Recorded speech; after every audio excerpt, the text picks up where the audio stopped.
In June of 323 BC, inside a palace in Babylon, a 32-year-old king lay dying. He couldn't speak and he could barely move. Surrounding his bed were desperate military commanders, demanding to know who would inherit the known world. Alexander the Great managed to slip off his signet ring. He handed it to a general and whispered his final instruction: to the strongest. He named no specific heir, effectively condemning his pregnant wife and his bloodline to death. This map shows the immediate fallout. The moment Alexander stopped breathing, the greatest empire on Earth shattered into a civil war that would rage for 40 years.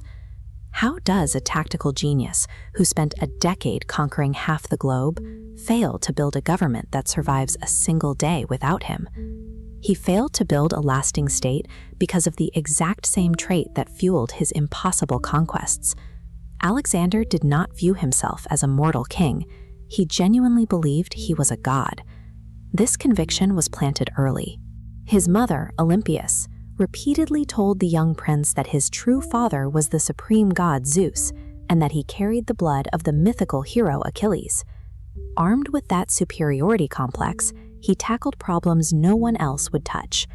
When presented with a monstrous, supposedly unrideable horse named Bucephalus, Alexander simply observed that the animal was afraid of its own shadow, turned its head to the sun, and tamed it. Upon taking the throne at age 20, he consistently ignored the standard rules of the mortal world. To fulfill a local prophecy of Asian dominance, rather than wasting time trying to untangle the legendary Gordian knot, he simply drew his sword and sliced it in half. He then launched an invasion against the Persian superpower. Through sheer tactical audacity, he routed armies that outnumbered his own by the hundreds of thousands, adopting a mythical, terrifying persona on the battlefield. After securing the Egyptian coast, he trekked 500 kilometers across deadly desert to the remote oracle of Amun. We don't know exactly what was said in the dark, but the high priests officially greeted him as the son of a god. That confirmation in the desert broke his connection to reality. He stopped operating as a political leader negotiating with men, and began acting with the absolute, terrifying certainty of a divine being. Pushing deeper into Asia, Alexander began adopting the customs of the conquered Persians, positioning himself as a universal, supreme ruler. He introduced a decree known as proskynesis. This required his subjects to prostrate themselves face down on the floor in his presence. His veteran Macedonian soldiers were enraged. They viewed their king as a commander who fought beside them in the mud, a first among equals. To the Greeks, prostrating yourself was an act strictly reserved for the gods. The tension snapped during a drunken banquet in 328 BC. Clytus the Black, a close friend who had previously saved Alexander's life in battle, questioned the king's greatness and defended the Macedonian troops.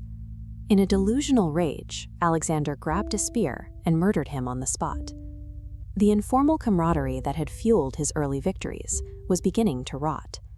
In its place grew a rigid, paranoid court, where loyalty was no longer enough to protect a soldier from his king's divine temper. Despite alienating his own men, Alexander relentlessly drove them eastward into India. He forced them into brutal, grinding combat against terrifying war elephants and unfamiliar weapons. Finally, at the banks of the Hyphasis River, the army broke. Exhausted, terrified, and soaked by monsoon rains, the soldiers laid down their weapons and refused to march another step. Alexander agreed to turn back, but exacted a spiteful revenge. He marched his mutinous army through the hellish Gedrosian desert, resulting in catastrophic starvation and a massive loss of life. Then, back in Babylon, he lost his lifelong companion and childhood friend, Hephaestion, to a sudden, mysterious fever. Hephaestion's death severed Alexander's last tether to his own humanity. The man left behind was a grieving, paranoid tyrant who had conquered the world but destroyed everything he loved to get there. At age 32, the myth finally yielded to human biology. A decade of severe battle wounds, tropical diseases, and extreme grief caused his body to surrender. This map illustrates the massive expanse of his conquered empire. Because a man obsessed with being a god never plans for mortal succession, his political borders evaporated the day he died. Yet his vision of a borderless world succeeded organically. He catalyzed a massive cultural fusion. He organized the Susa weddings to blend Greek and Persian bloodlines, established Greek as the ancient world's lingua franca, and sparked an exchange of scientific and philosophical knowledge across continents. You can see the ultimate proof of this globalization in Greco-Buddhist art, where Eastern religious icons were suddenly carved wearing distinctly Greek-styled draped robes. Alexander failed to build a state that survived his own lifespan, but his relentless pursuit of a divine destiny broke open the isolation of the ancient world, forcing the East and West into a shared history that continues to this day.